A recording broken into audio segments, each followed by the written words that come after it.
Welcome, BBCers, to episode number 209 of the Broken by Concept podcast, the number one solo queue educational and motivational podcast. We've got a special guest episode here. We've got Coach Cupcake joining us for the third time, but I guess 2.5 because our last episode was lost it's somewhere in the Melbourne, the USBs, in the gutter somewhere. It's long lost, but we did manage to upload that, but again, it's sort of hidden on our channel. Some people saw it. This is going to be a special episode. It's not only going to be a guest one, we're going to be exploring the support role in Season 14, but it's also going to be a big announcement of our support academy that Curtis and I have talked about we've been building in We Will Teach You League. It's actually 6 months ahead of time because Cupcake, Andy here, is going to be joining the Broken by Concept / We Will Teach You League family. We're going to talk a lot about that more in details later in the episode. So let's start here, Cupcake, starting with the age-old question here with support. And I want to know from how many reviews have you done at this point here in the last year or two? Well, firstly, I just want to say it's great to be back on the podcast. I always have an absolute blast chatting to you guys, so thanks for having me back on again. And, sorry, what was your question? Your experience over the last 2 years or so, how many reviews, how many support how many games have you reviews? looked at? Man, it's hundreds. I think it's probably less than 1,000, but probably around like 500 to 600. I've been really starting to churn them out a little bit more with shorter, conciser reviews, but getting to see a lot of League. So you've seen a lot of AD carry and support dynamics, and this is where I want to start with. From the narrative of the community, you always hear AD carries people say don't really play the AD carry role because your supports all suck, and then supports say like my AD carries don't do what I want, or they just die, they get caught and die all the time. Like, what's the relationship dynamic that you've observed, or maybe sort of change your opinion on, of like the general narrative around the relationship between AD carries and supports in ranked solo queue?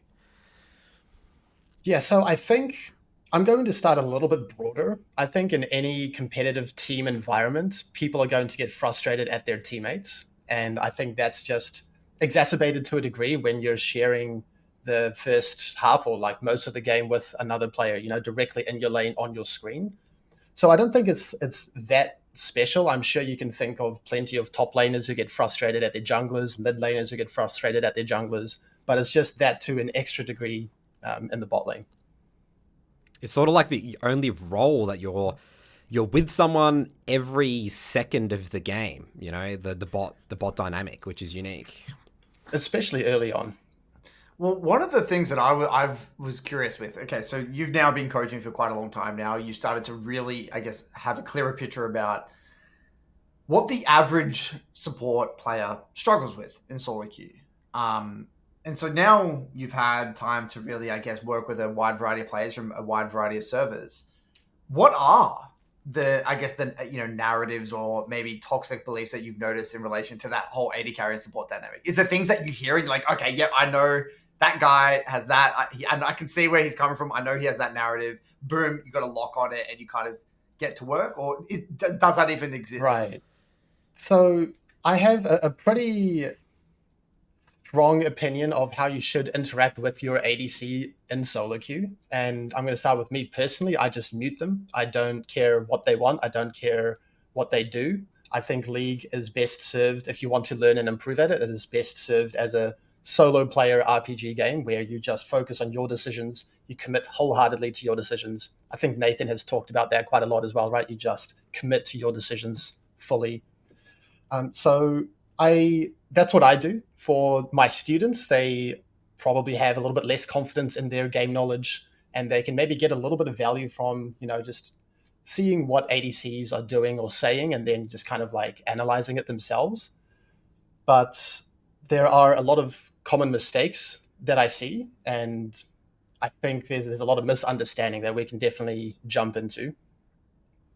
So I can jump into that. Yeah, I reckon we get into those misunderstandings. We can start there. Yeah. I think it's a good segue. Yeah, sure. And then we can sort of dive in different areas. Because like with, we talk about with, jungle, mid, and top. Like, I see junglers ruin games for the mid laners and top laners all the time. Like, I don't blame the top laners and mid laners for giving the doubles or doing a terrible gank when they want to farm the wave onto tower and stuff like that. And then the inverse of mid as well of, I'm in base as a jungler or I'm doing my camps. Like, can you just wait just 2 seconds for me, Well, the whole idea, the mindset of how do I make as a mid laner, how do I make or even top laner, how do I make my jungler's life as easy as possible?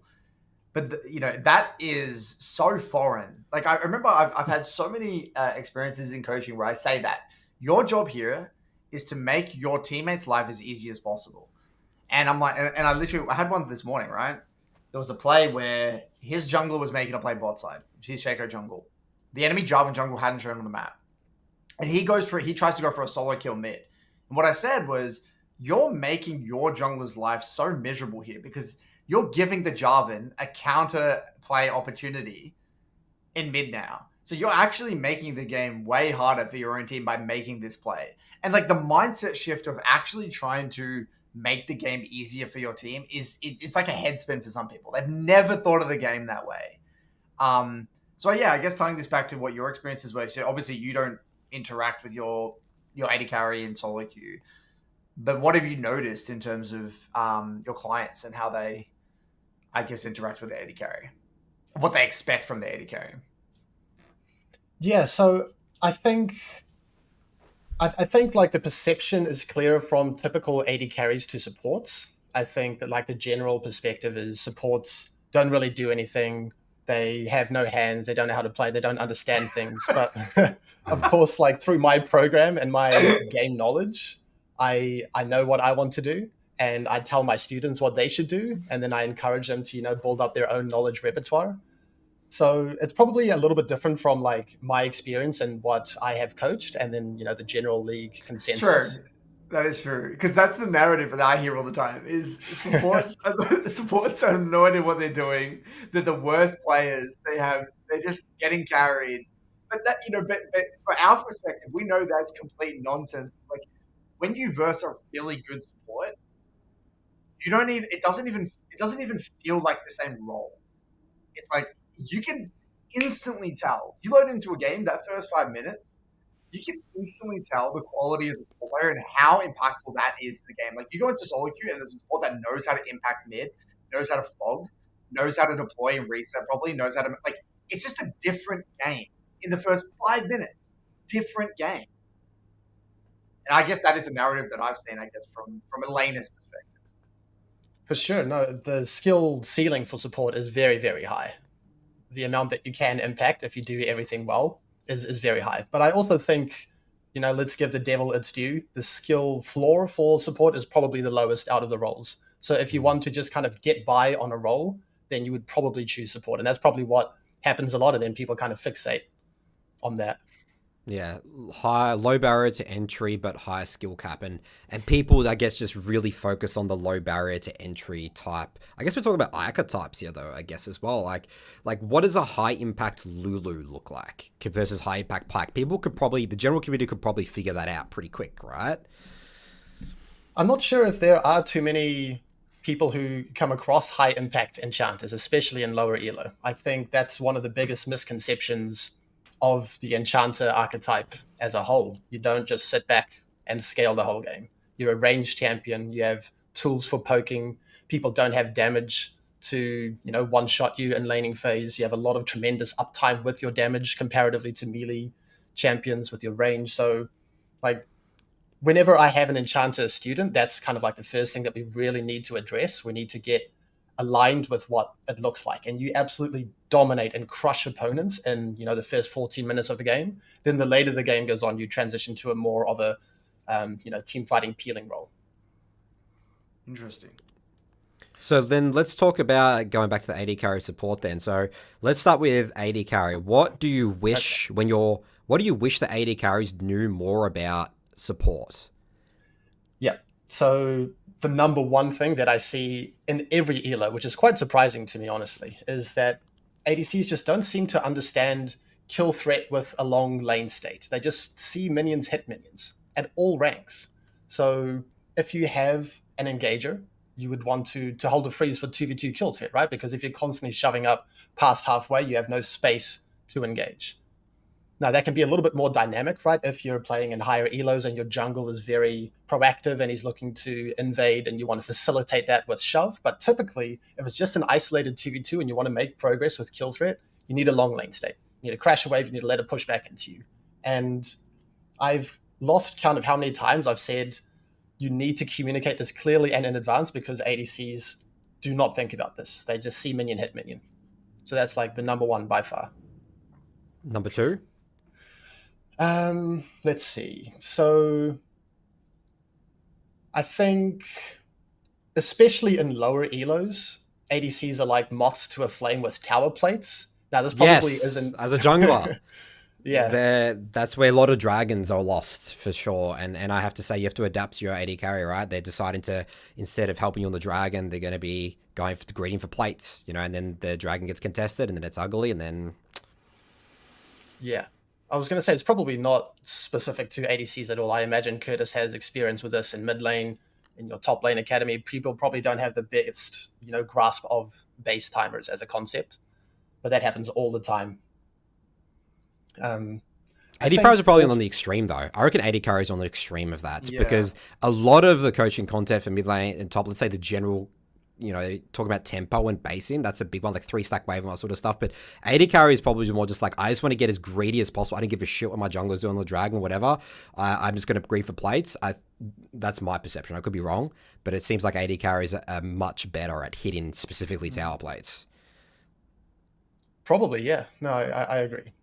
I think they also don't really understand like support quest items, so this isn't as big of a deal. But if a support has 3 stacks of the support quest item, then the ADCs should not only allow the support to stack so that your team gets the support quest and wards on the map, but also just in terms of actual optimization and efficiency. Like, you don't want to be hitting a low health minion that your support kit is going to execute when you could be hitting other minions to shove faster. And this is something that has been in the game ever since they introduced support item execution in minions at every level, which is, it's surprising to me, but don't really think about that too much.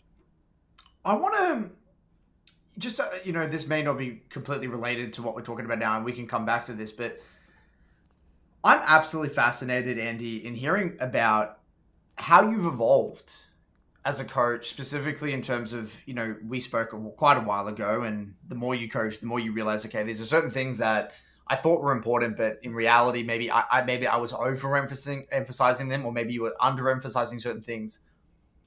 What are some things, or I guess coaching metas, or I guess things that you've thought about now a lot more, or you've emphasized a lot more previously, I guess, comparatively to before? What's, I guess, some of your evolution, I guess, as a coach, specifically with, coaching support? Okay, so I think the biggest change for me is just concision, just being as short and concise as possible. I would just yap for 20 minutes in a row at the start of my coaching journey. I wouldn't know how to make it neat and tidy. There was just, word vomit all over the place. And I felt kind of uncomfortable in just saying, that's it, let's move on. I wanted to just keep going. Now, when I coach, most of the time, what's coming out of my mouth is important. So that's good. And I would say, like, when I have my learning objectives, I just put them out, right?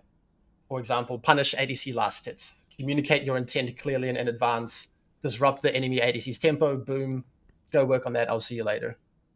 And I think that's been the major evolution. But I think you might be talking more about maybe in-game concepts, or what you think is worth focusing on. Maybe. I mean, if you felt as though if that doesn't apply to you, that's okay. But those, because typically you're either kind of, I guess, altering one or two things: your style of coaching, which is what it kind of sounds like, you're becoming a better coach holistically at the craft of coaching, versus in terms of like the in-game stuff. But has there been any in-game differences, things that you've emphasized differently, or not? Has it been largely the same for you?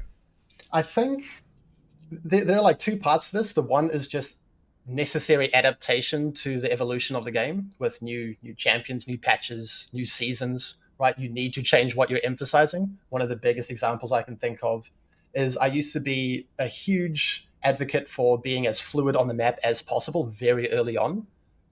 Let's take Bard, for example. My usual philosophy was get level 3, buy boots, and then you're a second jungler immediately. But Riot has really pushed the game and the role of support in a direction where they just want you in an isolated lane for a lot longer. So then I changed from that to stay in lane and shove for as long as possible until you run out of resources. And then I evolved again because they made more changes to just laning a lot more, maybe, until your tier 2 boot spike, and then you can start to be a bit more fluid. So I think that's just, appropriate adaptation. So what did they do to make those changes out of interest? Like what did they change in bot lane to make that the case? They sped up side waves in the later half of season 13, I believe. So when you do decide to roam, you cannot come back and have maintain whatever wave state that you want. So if you roam, it's an investment. It's coming at a cost no matter what. So that's just more expensive of a decision to make. And they've tweaked the XP that you get in bot. They're giving more XP to stay in the lane. So it's just more rewarding to hang around. And I think if we go even further back, they buffed the amount of gold that you get from plates, which would be a bigger incentive to stay in lane as well. And so that's kind of like the bot lane or the support direction they want you to lane. And I think it kind of reflects their overall philosophy as well. If you guys follow, pro games, pro metas, there's a lot of lane swaps. They want to shut that out as quickly as possible and just say, this is how you play the game, and that's what we want to see. So that's kind of like the trajectory that I'm noticing. So that sounds more like the evolution. So you feel like you've actually had to change the way you sort of teach the game because the role you think has evolved a lot in a short period of time. I'm not sure like the way I teach. I think just what I teach. The game is changing, so I need to change what I'm talking about. But I did have some like actual personal evolution with coaching. I think we've probably arrived at a very similar destination with maybe slightly different paths, but champion first. I was an advocate of fundamentals first, and then the more that I coached, the more that I realized as much as we want to try and categorize, you just have to have a look at the lens of a champion. And I think the main thing that made me have a revelation on this was I was coaching Maokai, and I said, okay, you're playing Maokai, that's an engager. Let's play a typical engager lane. But Maokai is so weak early, he has really short range, and it was just ending in disaster for my poor Maokai student who just started inting, and I'm like, okay, I need to change what I'm encouraging here. So I gave him Maokai specific learning objectives. That worked. He stuck to Maokai. He found a lot more success. And I'm like, oh, okay. So champion first is really important. Yeah, I mean, with Maokai as well, like there's like an art to the E. There's an art to the, R engages, because at the end of the day, you could have all the fundamentals in the world, but if you're not using your E's correctly or your R as well of like, just completely missing just a huge, really good angle for a teamfight opportunity, that's game changing. I worked a bit on a Maokai guide. Yeah, it's even like even in the very early lane levels, because I talk about engagers liking short, concise trades about pressuring from fog, having freezes. But Maokai is going to struggle to find successful short, concise trades as opposed to a Nautilus or a Leona. So just trying to find that balance between this is an archetype of support, this is what they generally want to do, and you need to understand exactly what your champion's identity is specifically. I was going to ask here, I wanted to talk, Nathan, about meta for a second. Sure. Very quickly here. So meta is obviously, it's a bit of a challenge. I'm just going to speak from my experiences, even in mid and top lane academy. Meta is a big part of the conversation. People are saying, this is in the meta now. What do I do about it? Let's just talk specifically for mid now. There's like this weird 80 carry meta going on, right? All these 80 carry mids, and people are losing their mind. Do I pick up Zeri? Do I learn Lucian? Do I learn blah, blah, blah, blah, blah? And, I've kind of, I guess, created a very kind of structured approach to meta, whereby I say, okay, yes, meta is a thing, and it's definitely going to impact your games, but it doesn't really matter to you until you're about Master Plus. Master Plus, meta matters a lot more. Below Master, in my experience, yes, the meta is relevant, but champion mastery on the champions that you go deep on, you're going to be more than fine. Now, that's obviously for mid. Support's bot lane's a different role, a different lane. What's your take on meta? Oh, actually, I want to say, number one, what is the support meta? But two, how relevant is meta in regards to support? And how do you kind of go about that? I think I'll start with number two. That's going to be a little bit faster. So we have the same approach, but my cutoff is Emerald, quite a lot earlier Wow. than the Master. I feel that in Emerald, you need to start thinking about champion pool a little bit more, and you need to stop picking champions that are just horribly off meta. I think you're going to really struggle to break Diamond if you're just self counter picking and just playing weird champs. So that's my cutoff there. Wait, what are some weird champs that you see a lot of the time, Andy? What's a weird? How do you define a weird champion support? What does that look like? Champions that aren't easy to blind, which is quite rare in support, very rare in support actually, because you can just leave lane and create pressure elsewhere. But they exist: Braum, Tam, Taric, Morgana, and then just really weird ones. I've had an Echo, I've had a Nico, I've had a LeBlanc. It's just stuff like that. So it's like, okay, you want to learn this champion? I encourage you to play something else. You're not going to have the best journey here, but let's have a crack. I can just imagine Andy loading up a review and saying Echo support, and just like, what the fuck? Where do you start, right? Where do you start? Yeah. So in terms of meta as a whole, I think we can talk about what the current support meta is. I think it's going to be harder to define like the trajectory of the meta past what we were saying earlier, just with Riot wanting standard laning phases for as long as possible. But the support meta, I think it's already adapted a lot in Season 14. The introduction of the support quest items and the completed support items were just insanely powerful. I can't believe they did it. They just gave a free completed item to supports for like 500 gold, which is absurd. Almost all of them have been nerfed by now, but we had a phase of really strong carry supports. Senna, Camille. Recently we had Janna, who is not the engager and the peeler. That's the Zazak's Realm Spike Imperial Mandate, run around and kill everyone. And then they started to tone back those support quest items in a lot of ways. Direct nerfs, gold quest nerfs.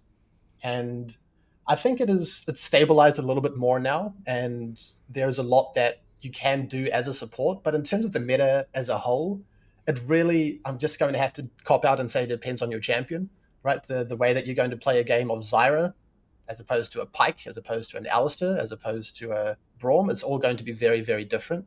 But just to like generalize as much as possible, the support role now feels like it's more about creating win cons somewhere, and it's not as much of yourself being a win con with really overtuned items. Feels like the meta is really volatile at the moment, because I think Riot have a problem on their hands at the moment with 80 carries. I don't think, because the real tricky thing at the moment is you have all these 80 carries mid. And how do you prevent these 80 carries from going mid, but also not impact them being played in bot lane? That's kind of like the big problem we're seeing at the moment, because everyone's playing Zeri and things like that. So I think I think bot lane in general and what we're going to see is going to probably change quite a lot in the next month or so. Well, that's an interesting point, because it's all kind of tied together sometimes. I often think that the most important role that support looks at is jungle for their own pick. So we have a bunch of mage junglers at the moment, right? Brand, Zyra, Karthus, all of those champions running around. And that is going to push supports towards an engager. Those champions want setup, they want frontline, right? If they start nerfing the AP jungle items, and then that shifts into more bruisers and tanks, that's going to open up a lot more options for support.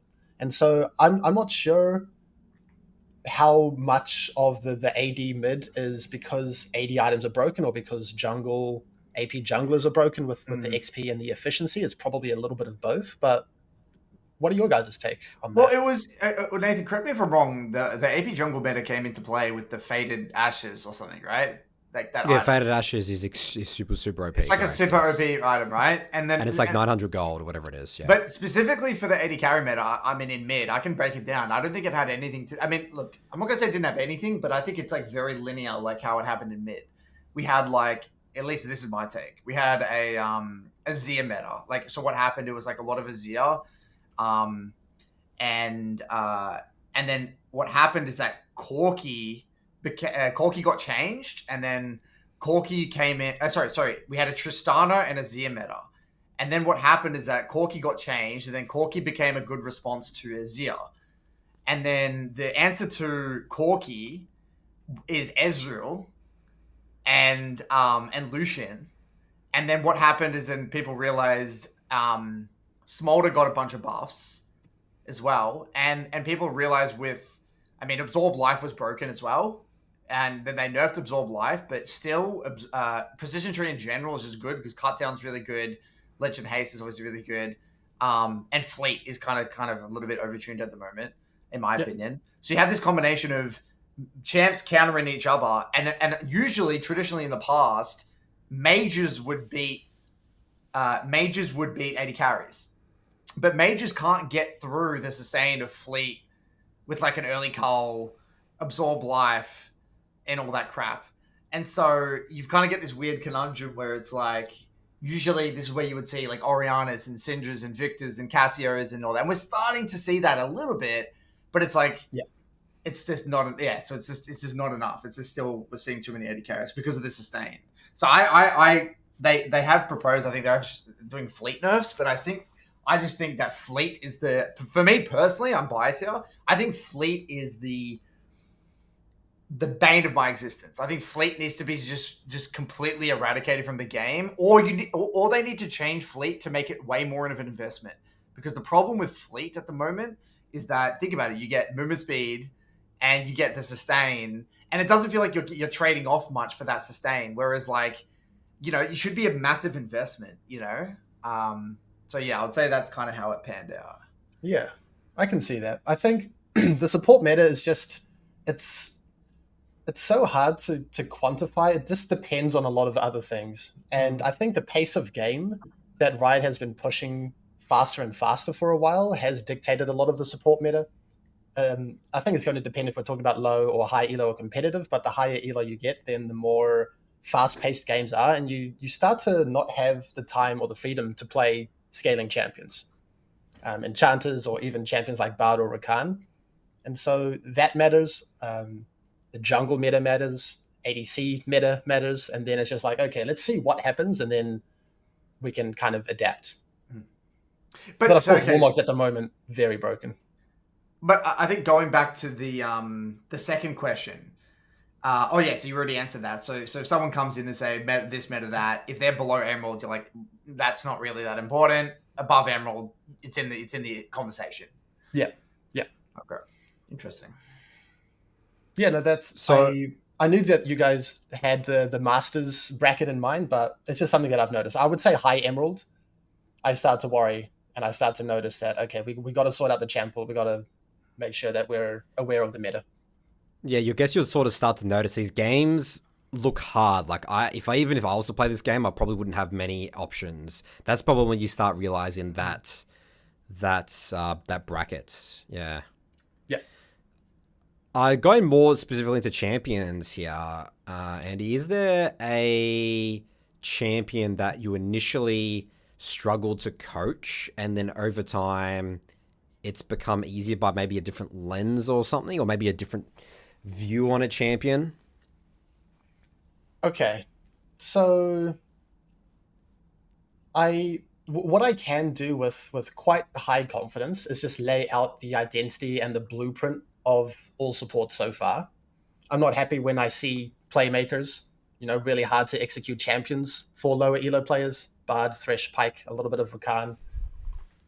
I think Janna is one of the champions that I have really struggled historically to coach, because the skill ceiling of that champion is so incredibly high that it's hard to communicate clearly the intricate art of spacing and kiting. There's just so much that goes into it, right? And you need to understand so much and have so many reps that even coaching that is going to be harder than coaching Pike, right? I can help people to land a Pike Q, right? Cast it from fog, use your EQ into flash combo, fast Q with a throwing for a slide juke, all of that stuff. But Janna, and I would put Senna in there as well. No one's playing Senna in my program, like, ever. But Janna is those intricate skills are incredibly hard for me to coach, and I need to think about how to do that. So what specifically, where does the high skill cap come from?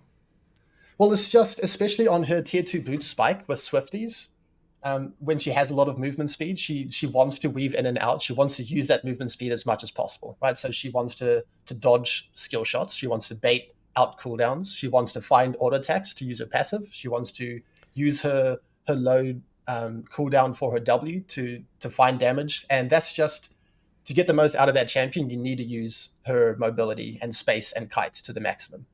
The tricky thing about Janna is that she kind of has two identities at the moment. Earlier on, it was just roam and skirmish and kill everyone. They nerfed that build quite a lot. So now it's you either choose that roam, skirmish, kill everyone, or you're happy with a more disengage, peeling playstyle, just dependent on comp. And that the peeling, the reactive disengage, that's easy, right? Identify a key threat that you need to disengage and just react. But when we're doing the skirmishing and the roaming and the kiting and the getting in and out of your face, that's really tough.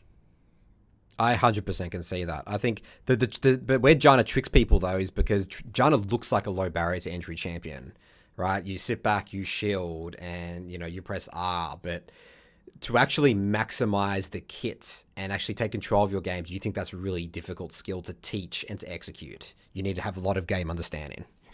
It's incredibly difficult to teach and execute, and it's also more necessary on Janna than other ranged champions because she's not going to be able to be as effective as a Lulu or a Sona or a Milio just sitting back and pressing buttons. She wants to get her W's off.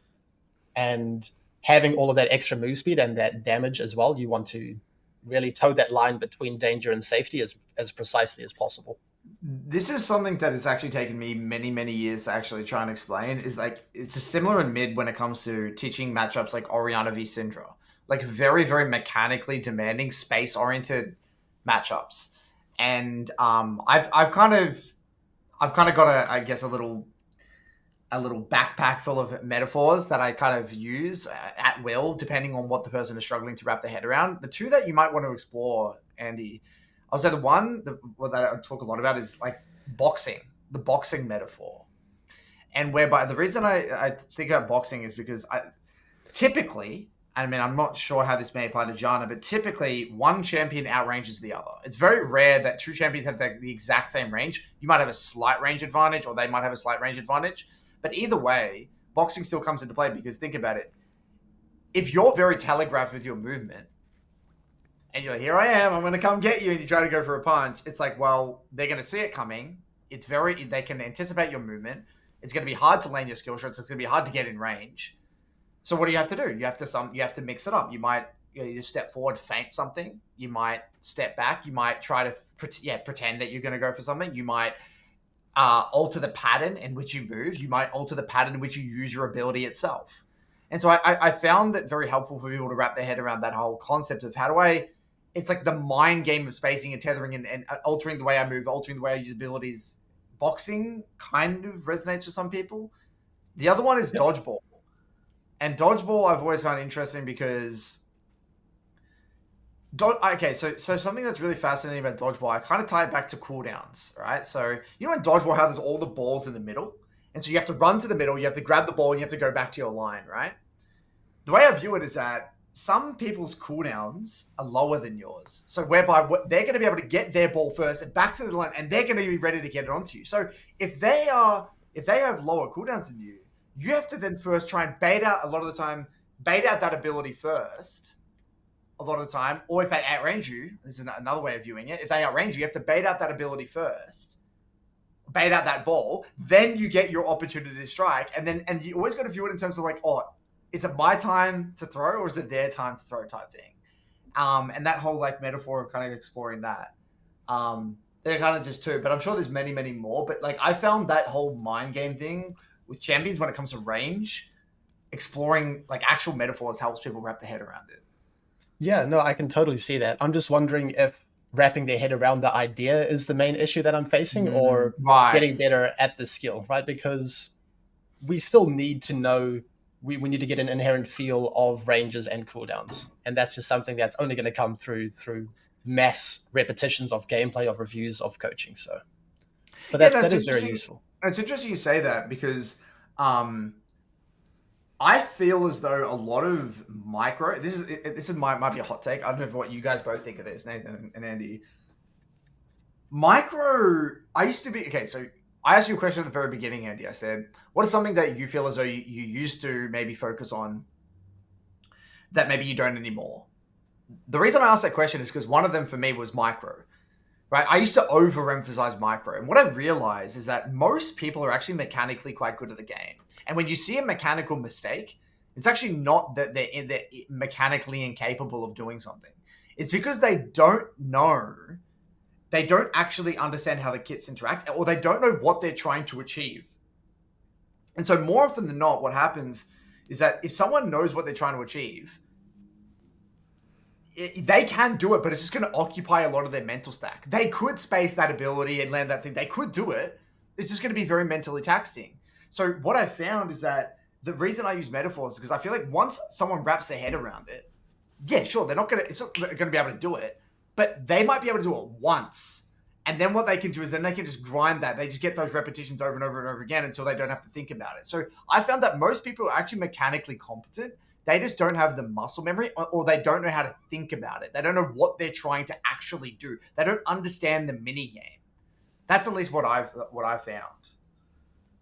Yeah, okay. Yeah, no, I can totally see that. And I think I would probably need to explore that a lot more if there were many more champions. It's just, one Janna build at the moment. So I definitely have a lot to improve on to teach that. But it's been sitting in my mind that this is a really complex kind of skill that I need to learn how to teach.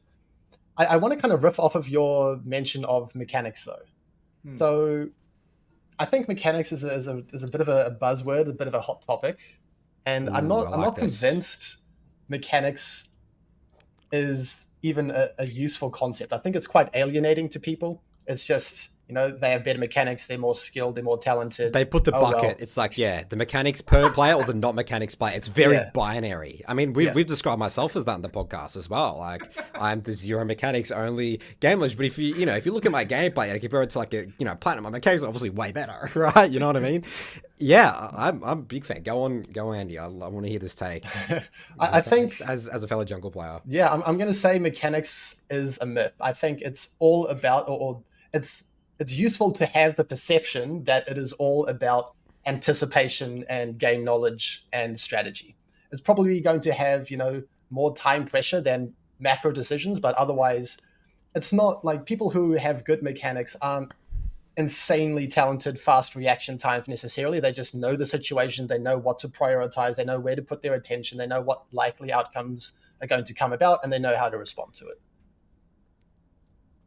I guess you can sort of, what the community is doing is replacing the word of mechanics as react, the ability to react to things. But reaction, no one, even the best players of the world, don't win games by reacting to absolutely everything. You have to anticipate. The game is 80% anticipation, 20% reaction, whatever number you want to put, but it's way higher on the anticipation side. I think that's what the problem is. People are saying mechanics is reaction speed. Yeah, no, I agree with what you said about how it's not a helpful term. Mechanics it's an umbrella term, right? It's helpful. It's helpful in the sense that it starts the conversation, but you can't, like, what is mechanics? No one's gonna, like, what does that even mean? It's like, it's an umbrella term for many, many, many things. So like the way I tackle it, it's like if someone says, Curtis, I'm mechanically so bad. I'm like, okay, well, let's get into it. Let's see what it looks like. Okay, well, do you not know how to fake last hits? Do you not know how to specifically alter the way you're using your abilities? Do you not know how to avoid skills? Do you not know how to do short clicks and long clicks? Like, I've broken it down to like very, very, very specific things. And what in my mind, like the perfect mechanics looks like is the combination of many, many, many skills. The fake movement, it's the short clicks, long clicks, it's the horizontal movement, it's the creating a pattern, breaking a pattern, it's the, it's all these things built together that create a perfect mechanical player. But they're all an umbrella, or they're all parts of, like, the term, I guess. Yeah. So it's not really useful to say, do this, or this person's mechanically gifted or whatever. What the fuck? What does that even mean? What does it even mean? I totally agree. To get specific. Yeah, I think we can almost break it into two parts. There's like the form of mechanics where you don't really need to break patterns and build patterns and play too much mind games. It's just anticipation of generally what happens, with cooldowns and ranges and typical behaviors. And I think, and then of course the one that you were talking about, like that's the really high level ones that I haven't really explored too much. I haven't felt the need to explore too much, maybe because support matchups are a little bit less mechanically intensive, or you leave lane a lot faster and you're not needing to build that skill as much as other areas. But I think I'll just use a quick example of, let's say, Thresh. Like, he's the perceived one of the hardest supports to execute generally. And people think that they can't play Thresh because they don't have the skill or the mechanics or whatever. But then they bring a Thresh VOD to me, and it's all about bringing out consistency in their performance, right? I'm not hoping that you just read the player's mind and throw out these hooks the whole time. I want to see high percentage hooks, right? Throwing it on a last hit when they're near terrain, from fog, after a flay. And, occasionally you will have to just psychotically land that coin flip hook, but to be the best at any craft, it's about consistency, right? And especially in League, that's what all of these, challenger players do. They have so many heuristics that allow them to just have really high consistency. And I think Agurin is probably one of the best examples of that you guys have mentioned. Yeah, that's such a good point. That people think that the way you win Thresh games, where people say, don't play Thresh, he's too mechanically hard, is because they have to hit every single hook. But that's not... Probably a lot of the time, the way that challenger players are winning games with Thresh is actually them not throwing the hook, is probably a lot of the situations, right? Which is mind-boggling. That switches people's view of the game. Yeah, all you need is just maybe 2 or 3 hooks in laning phase, and you can make those hooks very close to 100% success rate if you have a good enough strategy. That's not reliant on mechanics or reaction time, right? Nope. Okay, so what would you say the difficulty level out of 10 for Thresh is compared to Janna? And you can't use 7. So are we talking about like skill ceiling or skill floor or what? Oh, okay, that's a good question. Skill ceiling. Skill ceiling? I think range supports have the highest skill ceiling for supports. I think that optimizing every single aspect of their kit is incredibly difficult. But because you have more options for range champions. Yeah, you can do more. You have shorter cooldowns. You can optimize, let's say, Lulu ult, right? A bad Lulu ult, you're just going to ult someone and they're going to get a bit of health. A fantastic Lulu ult, you're going to ult someone and it's going to cancel a movement ability from someone, and then that slow field is going to apply to them afterwards, and you can land multiple man Qs and you can space appropriately, and there's just so much more that you can do for skill ceiling wise in terms of ranged supports. For me, the supports is can you land that crucial engage at the right time? And that's hard, that's dynamic, but it's not going to have quite the same skill ceiling. So Janna would be like a 9 and Thresh 8? I think Janna is 9.5. Senna is probably 9, and then Thresh and Pike would be pretty similar at skill ceiling, probably around 8. Yeah, sounds reasonable. Nathan, you had a question here that I want to steal from you that I think is so interesting. Go ahead. What are champions that people tend to gravitate towards but actually aren't really good for either learning the role or just in general for support? Yeah, this is the painful one, because people are naturally drawn to high skill ceiling champions because you can make the montage plays and their identity can be so fluid and sexy, but it's going to be a pretty awkward learning journey. And those are the playmakers: Bard, Thresh, Pike, and I'm starting to put Rakan in there as well. It's just, I get it. They're a lot of fun, but if you are trying to learn and improve at the game, you should stay away from them. I can imagine a lot of painful coaching experiences with Bard and Pike. That would go messy. The R's you see from Bard specifically. Actually, what is the advice with Bard? How do you teach Bard? Man. You're the Bard expert, Andy. You're the. I've played him for almost a decade. I've coached him for many years, and I still am not 100% sure how to concisely summarize his R. It's too dynamic. There's too much you can do with it. Some of the main concepts I talk about are making sure that you're not casting it from max range. So finding that appropriate range, kind of like maximum of a screen and a half away. Then if you aim at your target with enough practice, you should be able to land it consistently. Ulting a mobile or flashless targets, that's going to be a pretty simple one. But then finding the balance between aggressive and defensive ults, it's really, really tough. And all I can really think of is, do you want to give your teammates a stopwatch, a Zonya's right now or not? Because that's pretty much what it is defensively, right? Like, would they appreciate that right now? If yes, we can kind of cast it.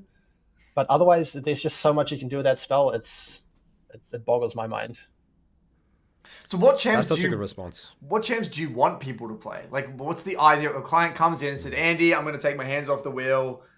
You know, Jesus, take the wheel." What would you tend to recommend? Let's say specifically for the ranks of like gold and platinum.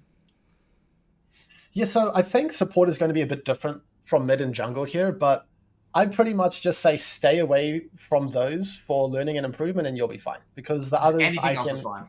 I'm confident in being able to teach you, as long as you work on the objectives, you stick to that one champion for the near future, then they can work. I want you to enjoy the champion. I want you to, understand what your learning journey is going to look like, but pretty much anything else is going to be fine. I would say one more point to that. Champions that are hard to blind pick that I mentioned earlier, those are going to be hard. Like, even though on paper it's not hard to execute Braum, you don't want to blind pick him. Sorry, Nathan. I should have told you that earlier. But you don't want to blind I was pick. well aware when I went into that. I like hard journeys, dude. I played Braum in every game, and I just lost every game. But let's continue on. But yeah, like the Braum, the Taric, the Morgana, these like countering champions is just going to be hard to blind pick them. Because if you want to improve at a champion, you need to put a lot of time into it. To put a lot of time into it, you need to blind pick it, and that's going to be rough. I did forget about one champion though. This is a champion that I'm kind of dreading, kind of excited, because no one has ever brought me a VOD of it. It's Tom, and he has such a tricky and fluid and hard to pin down identity that it's going to be a rough one. Whoever's going to be the first time student is not in for a good time. Yeah, I don't really see time support basically ever, really. I never really see it at solo queue. He's in a bit of a rough spot. He doesn't really have an identity. I think ever since they changed his EAT to go from his W to his R, then it just doesn't really make much sense. Tom, when we were playing support back in the day, when we were in Direwolves, that was the peak Tom. That was the best. One of the most fun champs I've ever played. You played him as well in support? Yeah, when that was when you were in Direwolves and we went to Korea, and then I played support in Korea, and I was playing Pike, Tom, like Ali, remember Cupcake? You were coaching Curtis. I do remember now. Yeah, and Tom was just the most fun. Some of the most fun I had in League. Back that old version of Tom when they changed Tom from the alt to the W and R. I mean, it was just a disaster. Yeah, it's weird because he has like an ult that is going to give a huge shield to someone who is currently untargetable inside you. Yeah, so it's like it's just like not intuitive. There's no identity to that, unfortunately. It's not intuitive. Okay, so I'm stealing some of Nathan's juicy questions here. I want to talk about archetypes of players. Now, me and Nathan have done an episode of the BBC before, kind of talking about types of players that we tend to see in our programs. For example, just to kind of, I guess, help you with this question, let's call him, Johnny Champool Swapper. Swaps the champ pools, every, plays 30 games of this champ, goes to the next one. Or, Jimmy the meta slave and has to change meta, or, meta change champ every 2 weeks because of the meta. Now, these can be broad, like I've just mentioned. They could also be specific in terms of, they're, defensive players, people that typically don't interact with anyone. They come in, they've got a really defensive mindset, but there's an archetype of player there that you can pin them down straight away when you're getting into a session. Does this exist? If so, what are they? What have you noticed? Maybe is there like an archetype of like someone that always comes to the first thing they say is my AD carry sucks and lost me this game? Right. Okay. So there are 2 archetypes that I can think of. The first is a student that comes into the first session and apparently knows what they're doing wrong, and their early game is fine, and we can just jump into the mid to late game. And I'm like, yeah, you're going to be in for a shock. We're going to have about 200 different things in the first 5 minutes that you need to work on. So I think that's probably one of the most common, and that's, obviously from first sessions. I think another archetype you mentioned, kind of like hanging back and being too defensive. That is very common, very, very common, and probably the most common in support as opposed to other roles. I think we've had a similar conversation in one of the previous episodes, but that's still relevant. I need to do a lot of encouraging, of pushing the envelope and testing limits as opposed to reining it back and performing to current limits. So how do you tackle that? What does that discussion go like? It's just getting aligned with what improvement actually looks like and not being afraid of making mistakes. And not only that, but embracing how necessary it is to make mistakes so that you can push past your current limits, right? Because the only way that you're going to improve is to test limits, make mistakes, and then figure out what you can and can't do. But if you're just hanging back the whole time, this one game that you're currently playing, you probably have the highest chance of winning. But to improve and, for all of your future games, you're going to take nothing from this and you're not going to move forwards. So it's more of an improvement mentality discussion that we end up having. But I can show exactly what that looks like, right? I can say, here you are giving them so much free real estate right now. They have no pressure. They're going to play at their best level right now. You're not pressuring last hits. You're not hovering. You're not doing anything. So it's kind of balancing those two. Do you struggle to get across that concept of like, just kind of like putting your body, like the threat, like something that you were really, kind of known for was your ability to be super, you would strangle the opposition. Like you would just put your body in a certain area and you wouldn't use any abilities, but you would like put pressure on them and that would overwhelm their mental stack and that would make them make more. Like, is that a concept that, is that a concept that you think is important? And if so, what ELO? And then, and how do you teach that? Yeah, so I think what it sounds like is just, I talk about towing that line between danger and safety as precisely as possible, right? If you just kind of imagine a line that if you are past it, you're in danger, you're out of position, you're going to get punished. And then behind that, you're safe, nothing's going to go wrong. And you want to be as close to that line from the safety as possible. So that's a concept I talk about in terms of getting that point across. That's something that students just have to internalize and understand and start to explore and play for themselves, because this is a very complex and dynamic issue, right? That line is going to be constantly shifting in one game, and it's going to be completely different in every other game as well. Interesting. How do you guys normally approach that? Yeah, I would actually say very similar to you. It's more about, look, you're going to have to just try this and trust me. Because a lot of the time it's like, I'll say it. I know that it's probably gone straight over the head. They probably don't because you got to feel it, right? It's one of those things you got to feel. If you don't feel it, it just kind of means it's just nonsense. And like, go out there, just trust me on this one. Do this, try this, screw around with it. We actually had an episode the Nathan went the fuck around and find out.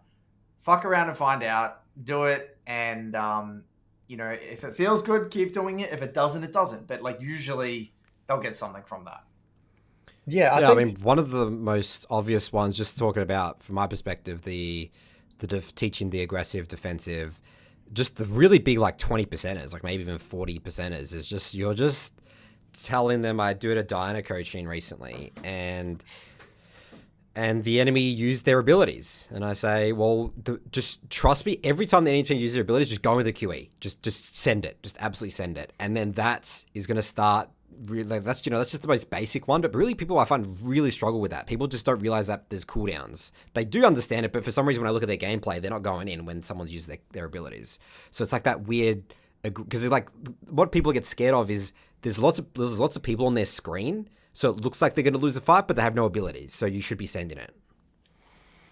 I think just one more point on the pressuring as much as possible. There's kind of like a micro and a macro aspect. Micro towing that line between danger and safety, and then macro just being in the most pressuring position as possible. This is something that I just have to talk about a lot in the mid to late game as support, because people tend to just autopilot towards bot lane again when it is atrocious to be on the side lane the later that the game goes on for support. And then it's just getting that mindset of, okay, every single second of the game matters, and where can I be positioned so that I am achieving the most pressure? All right. let's talk about roaming, Andy.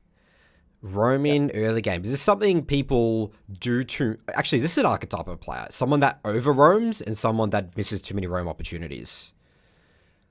Yeah, this is tough because the meta of roaming has just changed so much. So I'm not sure if it's an archetype or if it's just remnants of my past coaching, habits that we have built and now we just kind of have to adapt. I think I don't think I'm going to have the best perspective of the general support consensus of these ideas. I tell my students what to do. Typically they listen, and I'm not on Reddit or on other threads too much to to figure out what people typically think. So maybe in the comments down below people can help us out. But I have like a structure to how you are generally going to approach a roam. And in terms of like having archetypes, people typically are too far on one end or the other. It's really hard for people to find that balance. I think it's easy for people to just tunnel and do one thing the whole time, right? Like I have just based, I'm going to go roam. Doesn't matter if none of my teammates are pressuring the map or there aren't any wave states that, are conducive to a successful roam. I'm just going to do it. And same thing for bot. But the more that you push yourself, the more that you get better at this game, the more that you have to stay engaged constantly. You have to be thinking, you have to be adapting, and make informed decisions. I can see that. I mean, I just see so many of my reviews. Like, let's say, the roam to the grubs. People, especially earlier in the season, was grubs like a big... Did you just tell, like, how about we just stay in bot lane and just keep killing the enemy 2v2 instead of doing the grubs play? Was it sort of depend what champ you're playing and all that sort of stuff? Was that an issue? So I wasn't convinced that grubs was even strong. I thought it was pretty weak at the start of the season, but I was aware that the consensus of the community or the behavior of people in game was fight, right? So I don't care if there's grubs or literally nothing there. If there's going to be a fight there, I want to be there. And so that's just kind of what I started to do. Oh, grubs are spawning. People want to fight. I'm going to facilitate that. So you're not there for the grubs. You're there because you're using their psychology against them of like, I know there's going to be someone to be there for the fight. That's what your mindset is. Yeah, you got to be a psycho. You got to be bloodthirsty as a support. If there's a fight, you're there, right? And it doesn't matter if I think it's a good idea for a fight to be there. I'm just going to be there. I love that mindset. That's such a good mindset, actually. Interesting. But in terms of like, because you asked about roaming, maybe I can give like really basic summary of what it looks like to do a good roam. You need to like find a window to roam first. You need to generate a window, right? Whether that's finding a crash into base or leaning with some priority or something, and then you have to make a decision if you're going to be making that play or if you're just going to be creating fog of war, right? So you're either going to roam and then you're going to try to hug walls and stay out of vision and gank, or you're just going to sweep and say, next time I get a window, then I'm going to do something. And then just playing the information game, incredibly important, staying in fog as much as possible. And then, when you get to a spot, you're going to ask yourself, are they actually out of position? And this is one that people trip up on a lot, is they have roamed towards a lane, typically mid for supports, and then they just show. And they don't ask themselves, is the enemy actually out of position? Is it, reasonable that we can accomplish something here? They just, jump the gun, and then they lose all pressure on the map. I'd say that a lot. That's very common. So I want to get to support misconceptions. There's a lot of narratives around support in terms of it being not really an overly impactful role. There's something that I see a lot from people in my community. People are not really excited about playing the role of support. They don't really think they can really impact the game. And, again, I think the higher you get as a player, you start to realize that that's kind of bullshit and not really the case whatsoever. And if anything, support is probably a more impactful role than a lot of the other roles. I think support is probably one of the most impactful roles in solo queue, in my opinion. So yeah, what do you think? What do you think prevents people from understanding? Like, what is it that prevents people from understanding this? Is it more that they're getting influenced by seeing that non-interactive Soraka support that sits under their tower and just kind of tunnel visioning on that and then extrapolating from that? Or is it more so that they genuinely don't understand how a support can be impactful? Yeah, just, I guess, what are your observations on that or your thoughts on that? Yeah, I mean, stereotypes, misconceptions, they exist for a reason, right? They are frequently experienced by a lot of people. And so yeah, I think one of the big ones, you've kind of already mentioned it, enchanters just sit back and scale.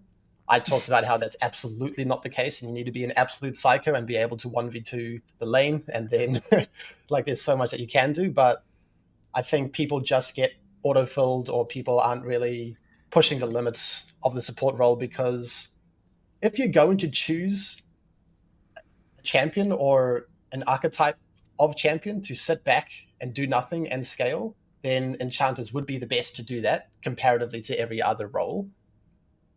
So people kind of get away with it more than anywhere else, and then they just do it. And then, that's where the stereotype probably comes forth. It's like people get away with it, and it's like, okay, well, if I can get away with doing this on this role with this sort of champion, then surely this is like the easiest role, or surely, just this whatever the hell it might be. But in reality, they're just scraping the bottom of the barrel rather than they don't know where the limit is. And I do think that's a really, I guess, a clean way to articulate the support role is that it has a low barrier to entry, but an incredibly high skill cap. But you don't actually see many people like support. I think objectively is not the most popular role, right? It's probably one of the least popular roles. So there's probably less people that you see that are actually pushing their limits and they're gonna trying to go above and beyond. Like, for example, in mid, you're gonna just see some crazy Yasuo player, even in gold. Like, you can't sit even in bronze, even in iron. Like, yeah. So it's hard to I can see how from the community's perspective, I guess that would definitely be a thing. Yeah, it's simply the human reward system, right? Like if we see the Soraka and the Lulu and the Yuumi winning games playing that way, they're winning games, and even the person themselves, then it's just constantly, it's like, oh, that's how you can win games that way. Pretty much, it's so wrong. It's so wrong. But yeah, I think not only does support have the lowest barrier to entry, but enchanters, right? Playing enchanters versus playing a playmaker versus playing an engager is going to be a very different experience. And I think people tend to lack nuance. It's easy to just form one idea in your mind and say, boom, that's the truth, screw everyone else. Nice and short and clickbaity, and you don't let that idea be challenged. But of course, there's going to be nuance, right? I'm sure there are going to be champions in mid and in jungle that are easier to execute than a Yasuo and a Yone. Yep, 100%. Now, Nathan, I want to talk about the approved champions. Okay, we want to jump to the support academy. Well, yeah, I mean, I think that's a good place to start because, at least for me, I'm really intrigued to hear Andy's take on each and every champion and what his interpretation of these champions, and I guess riff on a bunch of these champ specifics. All right. Oh, we'll do a bit of a segue. So before we get into that, the support academy, the way that our academy programs work is that we're very champion focused, and we have a set amount of champions that we go deep into, and we feel that's a really, really good way to teach the game specifically for the range of new player to Emerald 4. So the ones that we have for the support role, I'll list them out here, then I guess we can sort of go over, and you can pick some. Alistar, Bard, Brand, Braum, Janna, Leona, Lux, Maokai, Morgana, Nami. That's the first 10. We have 20. Then we've got Nautilus, Pike, Rakan, Rel, Seraphine, Sona, Soraka, Taric, Thresh, and Zara. Now, a lot of people will be thinking, well, didn't Andy say that he doesn't like a lot of people in these ranks to be playing these engagers? Well, we wanted to have a sort of, I guess, a bit of approach that we're sort of changing up a little bit is, as Andy said with Thresh, like, can we change the misconception a little bit? It's like we can make high percentage plays and we can sort of teach these champions. They're teachable, but the community overall struggles with them and giving people the option. I think the better way to frame it, and what we've realized both in the top lane academy, mid lane academy, and now into the support academy, is that people are going to be playing the champions anyway, right? Whether they join the program or not. So it's like, okay, we're going to give you the highest likelihood of winning games with this champion and make your life as easy as possible and simplify that journey. That's our job, to simplify that journey for you on that champion. Not to say that they're easy, right? Definitely going to be harder, but people are going to play them anyway. So it's like, okay, let's teach them in a proper way, so you don't just sit there rotting in bronze for 17 seasons. Well, it's transparency as well, right? Like, you can teach them how to play that, and you can say that your journey is probably going to be a little bit harder than usual. So if they know what they're signing up for, then go for it. Yes, exactly right. So I mean, I want to start with okay. I want to start with some of the. I want to start with some of the range supports. I want to start with like brand. So okay. So first things first, brand. What is your interpretation of brand? Because brand, I coach brand mid. Mid brand is actually approved in my program as well. So brand. First things for my first question is: do you go W max or E max on brand support? You go W and then Q, actually. You don't really put many points in E. Okay, interesting. So W is going to be like your main trading tool, and then you want Q up as quickly as possible to just get those stuns off. You're going to be more of like it's more of just trading your life with damage and just getting your full combo out. It's probably less about finding those E procs through minions and right. And more so what you would see in it. And so the mindset with brands. So how does that work in terms of itemization? Because in brand mid, it's all about getting to you can get to 2 to 3 items. You just become a team fighting menace. What's the identity of brand support? Is it early lane? You just got to get like an early Sorks or something. How does it work? How do you perceive brand support? Yeah, so like the reason that I want Brand in the program is because he is a pretty good introduction to just mage support archetype in general. And mage supports provide a pretty unique identity for supports. Typically, the role of support isn't very item spike dependent, but mage supports have big item spikes, and that's something that you need to embrace on Brand and on Zyra and on whatever other mage. So Sork shoes, that's going to be a big spike. Your 1 item spike, 2 item spike, and then the game's done. But each spike is very important, and you need to learn how to embrace that. And so is the mindset like with these mage supports comparatively to enchanters? Because enchanters are also typically quite aggressive in the lane. Is it similar in that sense where you're trying to bully your opponent early, or is it more like, so how does that compare to the early lane phase with enchanters? For sure. No, it's very similar in terms of like the general fundamentals of what you're looking to do. You're looking to maintain a small minion HP advantage. You're looking to find consistent windows to land your poke. It's just going to be probably slightly different results. Mages are going to have probably a little bit more damage with their trading and then a little bit less, peeling or utility to dissuade ganks. But otherwise, like the general approach for lane is going to be very similar. It's just more in the mid to late game how you're approaching fights. Interesting. Are they popular typically with your coaching clients? Do people tend to gravitate to mage, kind of these mage sports, or are they not that popular? I haven't coached Brand at all. I've coached quite a lot of Zyra, but I kind of label Brand and Zyra in similar categories. It's relatively easy to do a reasonable job on them, and their points of reference and their identity is good. So the other one we had there was I want to get into the Engagers. Like you had Leona there. What are some of the challenges you face when coaching engage-oriented supports like Leona? What are some of the major things that you tend to focus on, or some of the major mistakes that you tend to see? Yeah, so I almost just go through like a checklist of the fundamentals because it feels like people just they don't really have much structure, much framework to go off of. They just see what happens and occasionally they'll engage and hope for the best. But we just have to really make sure that everything is deliberate, right? Our wave management, finding short, concise trades, because that's what engagers thrive at, especially with Aftershock. I talk about the 2-step process where you soften them up, you back off, and then you engage for the kill.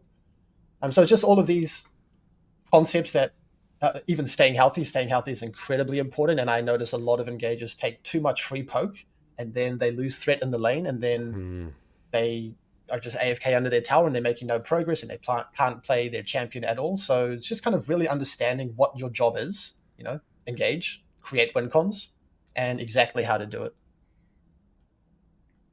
Interesting. What about Sona and Seraphine? Let's start with Sona. How do you teach Sona? What's your identity? Yeah. What category is she fit? She's an enchanter, right? She's an enchanter, yep. And she is probably the best scaling enchanter, and she is the weakest laning enchanter. So it's a lot about understanding that win condition and doing what you can so that you have the freedom to reach your spikes. It's not AFK under tower. It's still optimizing your mana flow and getting your passive stacks. And you can actually poke quite hard in Sona if you take Scorch. That's an option for you. But otherwise, it's just about understanding exactly how you're going to be able to maintain pressure and scale up for free, which is maintaining the minion HP advantage as much as possible. And then it's going to be probably more oriented towards the mid to late game. So can you get through the laning phase in one piece with pressure, and then can you group up and do your thing? But she is. What is Sona spike? Where does she spike? One item, two item? Like what are you trying to reference around? Where's the levels? Well, it's going to depend on the meta, but currently Echoes of Helia is an incredibly strong item at the moment, and any champion that can rush that and use that is going to have a big spike on that. Typically, Enchanter first item spikes, there's going to be a really strong first item, and embracing that is going to be good. But otherwise, it's not necessarily like, apart from Echoes of Helia, it's just the later the game goes on, the better you're going to be functioning with the more items and the more points in your W and your E that you get.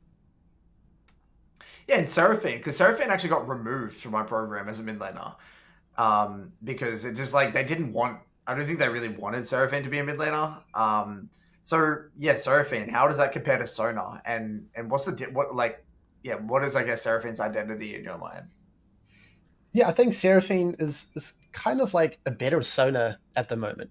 She scales fantastically well, but she has powerful and meaningful lane poke, and she has a go button, which can never be understated, especially when neutral objectives are so important and there are big ARAMs and you want to actually just catch everyone. So I think there's a reason that she has an incredibly high win rate in support in ADC at the moment. And yeah, there's very similar kind of breakpoints because of Healy. You rush that as well. It's going to be very strong on her as well. And then you just kind of have more tools in lane and in team fights with maybe a little bit worse scaling. It's all about the W. It's all about the empowered W with Seraphine, isn't it? So, yeah, that kind of changes. It depends on the time of the game. But in lane, you typically want to prioritize your empowered Q if you're going to be maxing Q, or 3 points Q into W max. And then in team fights in the mid to late game, it's going to be about those empowered Ws. Yeah. Next up, I want to talk about the Warden class. So the Wardens we've got approved in the program is Taric, Braum, Maokai. Is Maokai a Warden? An Engager. So just Taric, Braum, yeah. Taric and Braum, yeah. Teaching and sort of recommending. It's what are the type of players that should be playing Wardens, or as Wardens you think they're just really just niche picks? It's sort of good to have as a secondary. Why play Wardens? Just where's Wardens coming to play? Where? What are they? It sounds like the worst class as well, if you really think about it, right? So I understand they're quite popular, and I get it. You just want to be tanky, and this is as close as you're going to get as a support to just being a tank. Because Engagers, sure, they have more health, they have a bit of CC, but they're not tanky. And Braum and Taric can provide that. But the issue is that they're just so hard to blind pick that it's tough. I think Braum and Taric are going to be a little bit different here. Of course, every champ's a bit different. I think Taric is going to be more functional in a wider variety of cases than Braum. And typically, Taric does see quite a lot of success in lower elos, just because no one knows how to accelerate the game, and you just get to scale and press game-changing ults, and no one knows how to play around that as well. But I wouldn't recommend it. It's going to be pretty awful in the early game. But they're popular, right? So if you guys want to play it, then we're going to help you to play it as well as possible, as long as you understand the caveats. And in terms of popularity in the program, what is the most popular? What have you noticed to be the most popular class? Yes, so I'm not there's going to be a difference between the general support community and then people who are going to be paying for coaching, who are committed to their improvement journey. Let's say people that you've coached. Because it's actually a bit extreme on the support. If you actually go and look at the most popular champions in solo queue, for especially the lower ranks, Emerald Blood, Lux is the most popular consistently. Which is, but from my understanding, Cupcake, is that Lux is not really a champion that you're coaching much. I have one Lux player who is slowly chipping away at the reviews, but very unpopular throughout all of my students. Holy shit! In silver, it's like the highest pick rate. Yeah. Yeah. Whoa! It's 15. Was it 15%? I think it's 15% pick rate in silver. Yeah, champions like Crazy. Lux. I think Morgana gets picked a tremendous amount as well. I think there's probably quite a lot of Leona. It goes Lux, Leona, Nautilus, Thresh, Morgana, then Seraphine. Right. Yeah. Fascinating. Yeah, so people who sign up and are in my program typically are drawn to engagers and playmakers. They absolutely are the enchanter players, but I think in terms, there's just some kind of connection between striving and pushing for more and being proactive with more proactive classes. Wait. There's a champion that's not on that approved list. That is one of my all-time favorite supports. Renata. Ah, yeah, talk about Renata. Renata This is was an interesting one. such a cool champion. So what class is Renata, by the way? Is that a Warden? She's enchanter. Enchanter. And the thing is, we had a lot of enchanters already, and she is probably the worst enchanter to kind of learn the role through, unfortunately. She's so clunky, and she's a bit of a hybrid, a bit of a jack of all trades, master of none, that it's hard to wrap your head around. But I agree, I absolutely love playing the champion. You were really good at Renata. I remember your Renata was really good. I did go through a Renata phase. Yeah, I think Renata is a champion. Playing I think that champ scales with game understanding. The better you are at the game, the better you are at Renata. It's one of those sorts of champions. I think that's going to be relevant for, quite a lot of champions that have long cooldown abilities, right? Typical enchanters have short cooldowns. Think about a Lulu Q. But then you think about a Renata W, or even a Renata E. Like, her basic trading spell is significantly longer than a typical trading spell. And so you really need to understand that. And it's a bit of a step back from the typical enchanter experience. And she's also, I always try to keep in mind blind ability as much as possible. And there are some enchanters that are integrally tied to certain ADCs. If you think about Lulu, she needs a hyper-scaling ADC. If you think about Milio, he needs an auto-attacking ADC. If you think about Renata, you need an ADC that appreciates the confidence and the stats that her W provides, which is not going to be always. Interesting.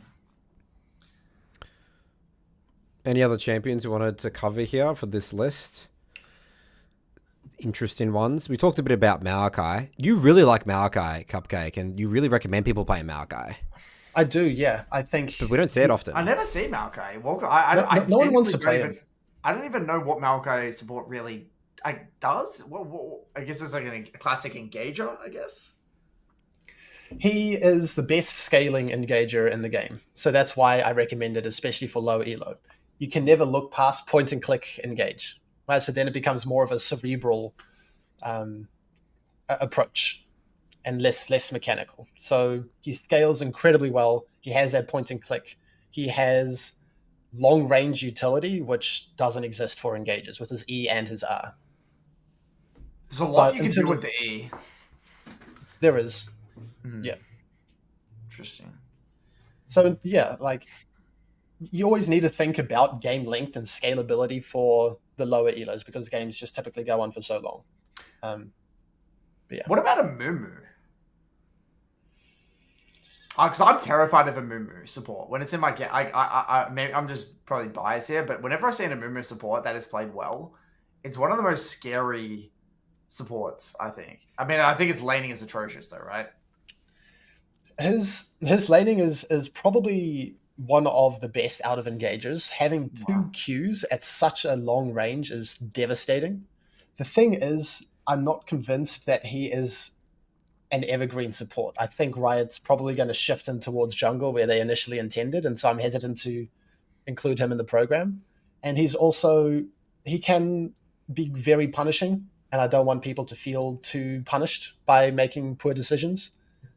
He has no innate, tankiness or mobility that, Nautilus can hook away to walls and have a shield. Leona has a much more effective damage reduction spell with a W. Rel can jump away, stuff like that. So probably not the best engager to include in the program, but it makes sense. He's strong. Yeah. Going over Curtis's list, Nautilus was up there.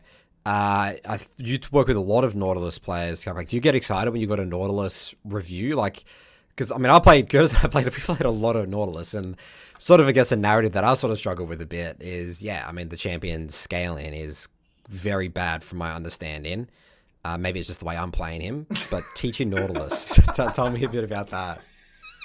Yeah, no, he is one of the worst scaling engagers for sure. But that doesn't mean that you that you can't do anything in the mid to late game. You just need to understand kind of what situations to avoid. But the number one thing that I try to teach my students is to really embrace his early lane threat. He has a lot of base damage. He has his W, which is a fantastic spell for early game. Resetting an auto attack can't be understated when those auto attacks mean so much early on. And having a shield is, effective health, so important. Long range, forgiving hook. So it does a lot of damage forgiving early on. Then you got to create those win cons. You got to use them well. So you look at mid game, so early game reviews, like you'll end reviews very quickly with Nautilus, or is that like let's say that's something you said in terms of your evolution of coaching that you'd be happy to just cut off a review and say this is your learn objective of this list what are some champions that you were like really like, okay, we got to figure out this early game more so than others? Is Nautilus would be one of them, I assume? More so than others. That's every champion, every student. It's just early games too. It's just the spot roll, I think. That's League of Legends. Well, that's League of Legends, right? Yeah. Well, it's League of Legends. We need to understand what our champion does and how to set ourselves up to even play the game. Yeah, it's League of Legends. All right, so where we want to go next, Andy, a little exercise we want to try and do is differentiating the support role in each rank. What are the sort of the skills that you think these players need to focus on, or maybe just big things that these players lack, like big 20%ers, breaking down each rank. And feel free to join them together. You might find that like bronze and iron are the same, or silver and gold are similar. You can do that as well if you can't differentiate. Yeah. So there's going to be a massive caveat to this, that there are so many reasons why you might be in a rank. And I know that you guys are probably aligned with this, and it's hard to say if you're in this rank, this is exactly why. And, the main solution to that is reviewing your own games or getting coaching so that we can tell you exactly what needs to change. But I have thought about just, general ideas for ranks. So I see Iron as the rank for laying foundations. It's kind of like before you get to play the game. Do you know how to control your character? Do you know what everything kind of does? What are towers? What are neutral objectives? Do you know how to move the camera around? Do you know where you are physically on the map? So just, orienting yourself towards the game first and foremost. Then we're going to move on to bronze. And I would say this is kind of like introducing concepts, mainly laning concepts. So this is kind of like, do you understand what waves are? Do you understand what kind of wave state you want? Do you know what like general trading pattern you might look for? Laning concepts, you get introduced to them. And then we're going to move on to silver, where you start to develop them. I'm not ready to add a new concept to silver. I think they're still going to be working on the same as bronze, but you're really starting to hone these more. You're probably getting a little bit more specific as well. Instead of engagers want a long lane, Maokai or Poppy support wants the wave here because you want to slam them into a wall or something. So still laning concepts. Gold, I think, is the rank of broadening perspectives, when you start to move outside of the 2v2, and I'm going to introduce jungle. So if you are going to have success in gold, I think that you're going to play around the jungle better than around both junglers better than the enemy lane.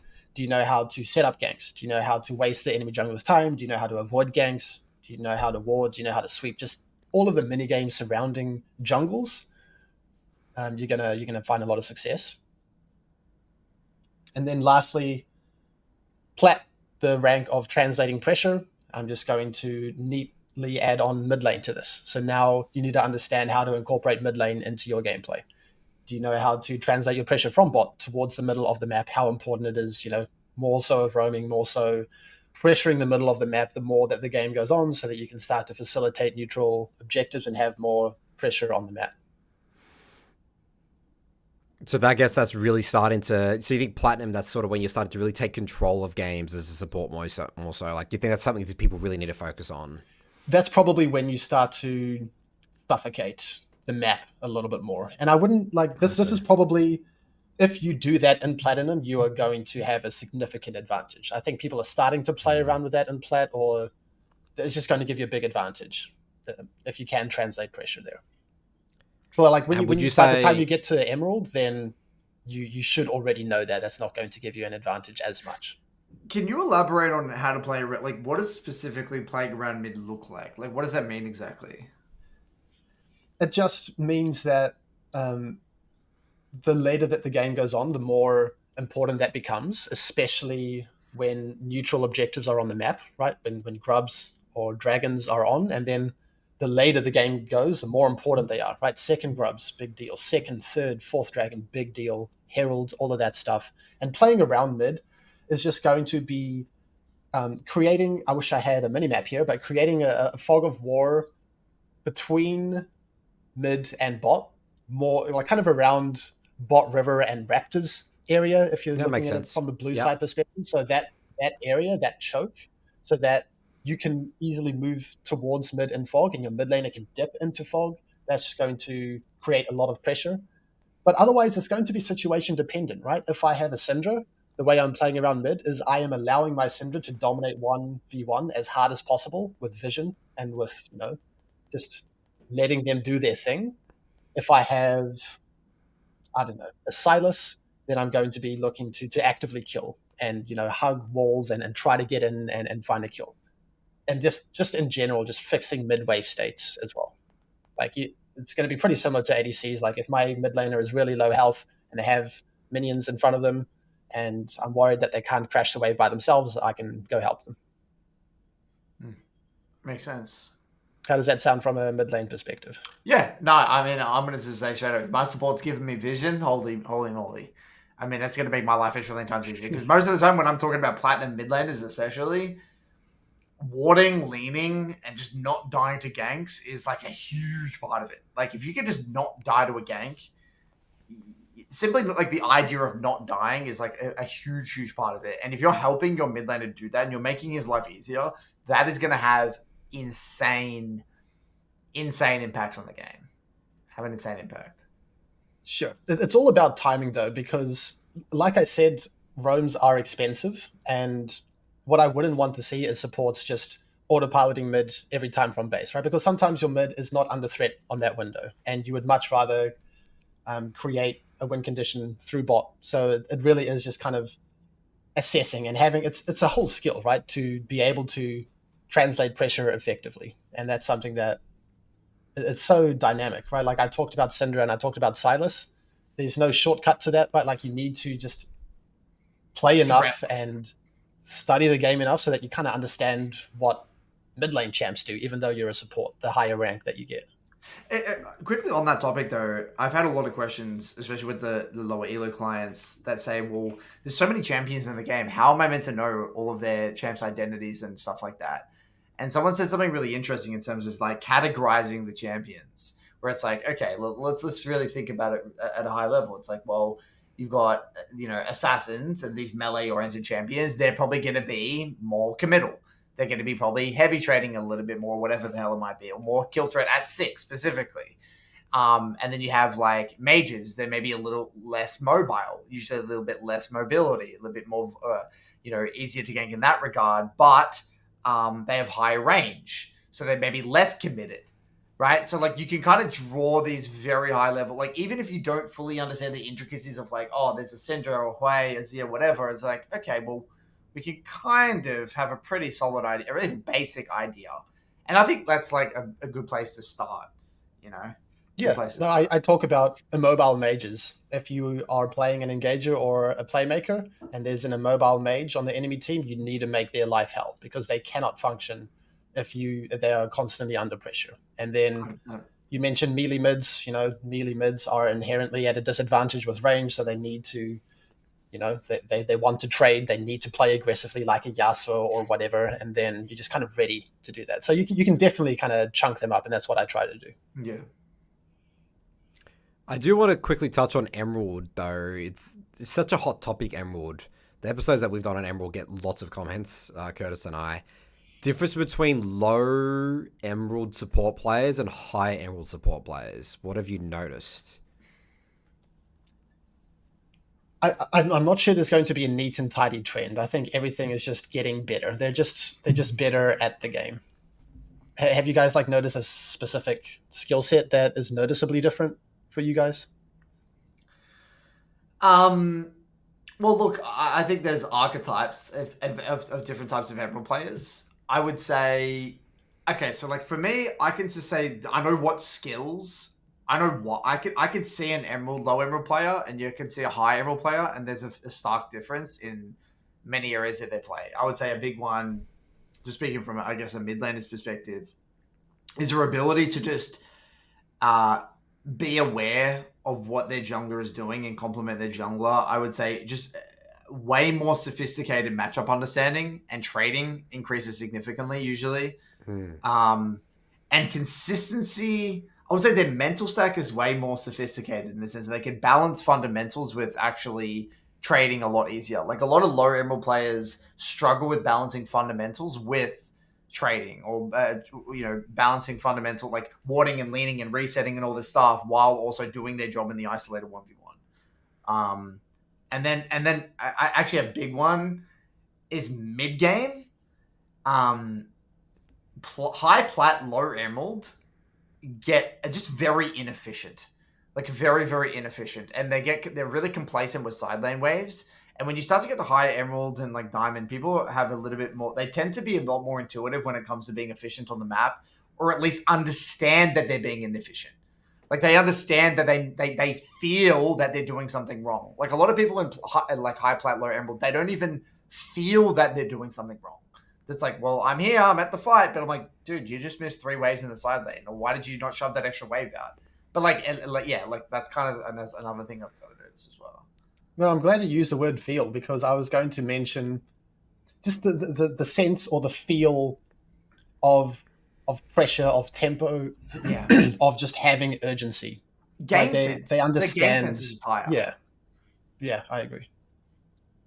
I think Emerald is one of those ranks where reps is so important that you can't there's no gimmicking your way from Emerald 4 to Diamond 4. Even if you do, you're going to drop back down. There's just a lot of repetitions and muscle memory that needs to be developed. All right, I guess we can move on now to talk about the Support Academy.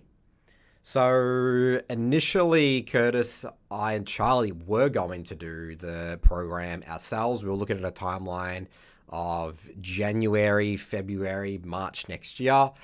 But obviously Andy here is very aligned with the way that we sort of do things. We have a lot of history back in the Dials days, so we sort of made sense. Why not do this? So Cupcake here is going to be building the program with us, building out the guides. People know that our, Curtis and I standard of guides, we're really going to be making, people say YouTube guides, what we can do with our programs, we can take things to the next level with more examples because it's more of a course format.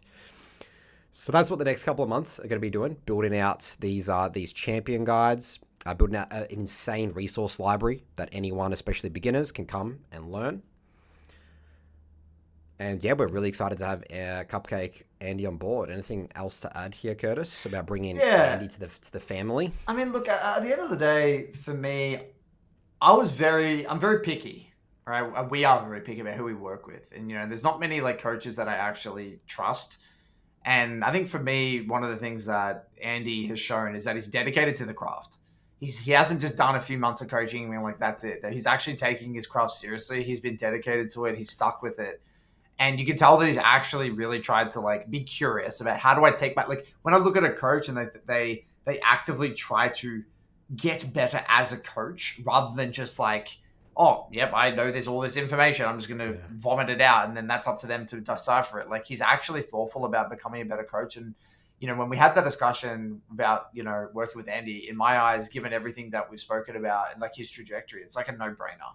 He has all that knowledge. He's got, he's really passionate about the game. He can play many different styles. He's actually been working with clients already hand-on and lower elo clients. It's a no-brainer. So, I mean, I think it's really awesome. And I'm happy to see, Cupcake on the team. And I'm really interested to see, what the support academy can be. Now that we've got this new structure, I think we can really take things to the next level. And I'm looking forward to seeing it build out and flesh out over the next few months. Super excited to be on board with the family as well. I know we're going to create a world-class program. Yeah, and I really want to get people more excited about support, especially doing this episode. Like, support. You guys, Curtis and Cupcake, you guys have done the episode. I think it was on your YouTube channel, Curtis, about why support such a secondary role, even if it's not your main role. Just to learn it as a secondary role, just to get a better understanding of the game. Knowing what your support wants, especially for a jungler, is so helpful, especially when you get into the higher ranks, Emerald Plus. So yeah, I think that changing the perception of the community around support is a big goal of mine with the Support Academy. 100%. Love it. Anything else, Nathan? So yeah, if you want to join the Support Academy, we've got the link in the description below. What were you going to say, Cupcake? Can we talk about why we should play support? I want to get people on board for playing this role. Yeah, let's pitch it. Why should people be playing support, Cupcake? Let's go. Yes, let's do it. Okay, I'm going to recruit all of you now. So the first thing about support role is that there's just so much freedom that I'm surprised that it has such a negative stereotype. People have typically stayed away from the role because you don't do damage, you don't get resources. But Riot has understood this, and I think they've really shifted the role more and more in a direction where it's fun. You have a lot of impact. You have a tremendous amount of impact for low cost, and you're not tied to jungle camps or to minions, or you're not going to be worrying about EXP too much. So there's just so much that you can do, and having that freedom, can't understate that. Super diverse role. ADC is probably the least diverse role. You're probably a ranged champion that is doing damage, but in support, there's a class for everything. You can peel, you can engage, you can do damage per second, you can burst, you can roam. So anything that your playstyle is and personality is attracted to, there's going to be a champion and probably an archetype for you. I would also say... Oh, go on, yep. No, go on. What were you going to say? I'm just thinking of a moment in one of my solo queue games. I can just vividly remember times when I'm horribly out of position, but no one is trying to kill me, and they're just running straight past me to my poor ADC. And I'm like, oh shit, if I was playing ADC, I would just be dead and feel bad right now. But, it can be quite a forgiving role. People are often going to target the carries, and you get to stay alive, and great, that's fun. In terms of forgiving as well, I'd say support compared to jungle specifically as well, you're never really blamed for much. I remember having this conversation with Charlie as well. Top laners as well, they can sometimes get away with a lot of stuff. I think so. That's probably the same with support as well. That may be part of the forgiveness. But yeah, junglers obviously getting the most of the blame. I would say the one thing for support, just from my experiences playing support, I just feel like you have so much agency to think about the game holistically. Like, I mean, look, if you're the type of player, at least for me, like that you like thinking about the game holistically, you like thinking about, how do I win this game? What do I need to do to win this game? Like, I feel like support gives you, like, there's so many things you can do because you're, especially in mid game, you're not tied to a side lane. You can be anywhere, you can be everywhere, and there's so many, like, the possibilities of what you can do with the support are endless. And that's the thing that I've always found really enjoyable about support. It's like, I know that if I get very good at League of Legends, I can have my impact on the map. And I think a lot of mid laners specifically would enjoy support. I would say top laners maybe less so, but I think a lot of mid laners and junglers specifically would enjoy support because of that main aspect. Yeah, junglers specifically as well, for sure. Yeah, having so much freedom to move around and, be at any fight that is going to be on the map. Fighting is always a lot of fun and is very impactful. What do you think AD carries will get out? What does an AD carry get out of learning support, Cupcake? Well, I think, first of all, AD carries are going to be able to transition to support or play support secondary quite easily because obviously the same lane. You're going to kind of understand generally what you wish your support did more or what waves that you want. But it's also going to give them a lot more appreciation of the bigger picture, because I think in ADC you can get quite tunneled on blast hits and item spikes and locking your camera and just doing your thing, but getting an appreciation of how everything interacts more and what movement and what pressure can mean for the state of a game. Very important skills as a League of Legends player. Playing support, I think it's unique in the sense that there is no such thing as a bad matchup.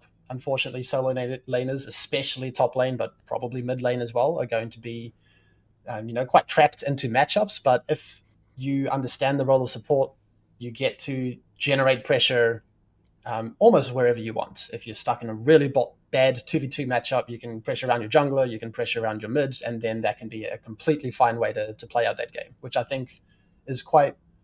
It's just, again, that sense of freedom, and takes a lot of pressure off of your champion pool comparatively to other roles as well. All right, well, there you go. That's going to be the Support Academy. It is live launched as the release of this episode. There'll be a link in the description below. But obviously, we're going to be building up that a lot more with the content, just as we are with all our other programs as well. So sort of the last sort of piece is the 80 Carry Academy. We've got to go as we finish out Top Lane Academy and simultaneously building our Support Academy. Beautiful. Well, I appreciate you for taking the time today, Andy, and we're sure we'll do another one as well when the Support Academy gets finished, I guess, building out properly and do a bit of a touch base. But yeah, awesome. Looking forward to seeing how it all progresses, and appreciate you coming by again today, man. Yeah, for sure. Always a fun time chatting to you, Curtis and Nathan. So thanks for setting this up. All right, that's it for today's episode, everyone. Hope you were enlightened by the support role. I definitely was in some areas. We talked about me struggling on support, especially last season. So maybe, this is great. This is awesome. I've got Cupcake. I can just be bringing my reviews through now. So I'm going to be utilizing Cupcake's brain. Good work, guys. Let's keep on improving. We'll see you guys next week.